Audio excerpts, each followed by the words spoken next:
एक छोटे और रंग बिरंगे गांव सुंदरपुर में एक शरारती और खुश मिजाज लड़का रहता था जिसका नाम गोपो था। इसके गोल मटोल गाल, बड़ी सी टोपी और हमेशा साथ रखी जाने वाली गुलेल गांव भर में मशहूर थी।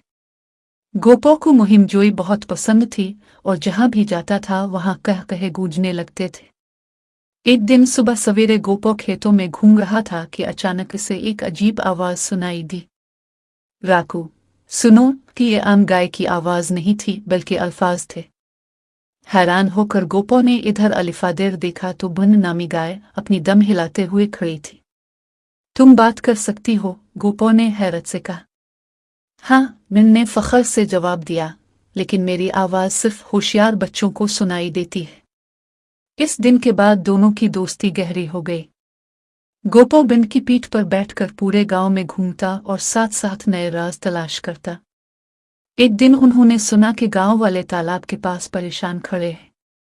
पानी खुश्क हो रहा है, खेत कैसे सींचेंगे? सब लोग फिक्रमंद थे।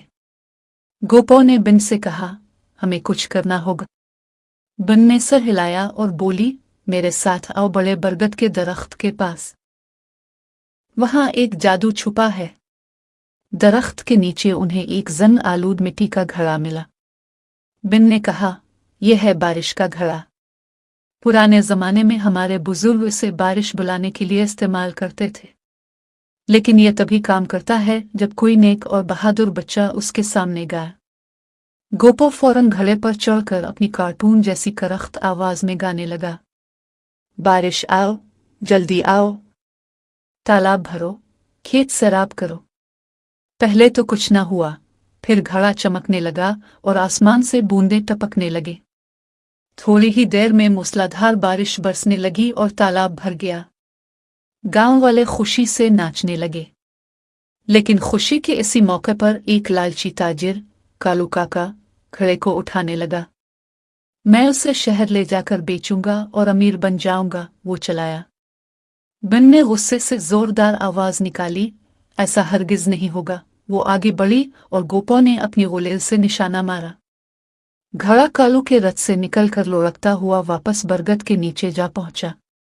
गांव वाले कालू को डांटने लगे और वो शर्मिंदा होकर कीचड़ में फिसल गया। सब हंस हंस कर लूटपोट हो गए। इस दिन के बाद गोपो और बिन गांव के हीरो बन गए। जब भी कोई मुश्किल आती, दोनों अपनी हंसी मजाक भरी बहादुरी से हल निकालते। रात को जब सितारे झिलमिलाते तो गोपो बिन से कहता, हम बेहतरीन टीम हैं ना? बिन दम हिलाकर हंसती और बोलती, दुनिया की सबसे बेहतरीन टीम, गोपो। यूं सुंदरपुर का छोटा सा गांव हमेशा हंसी, जादू और शरारत से भरा रहता था।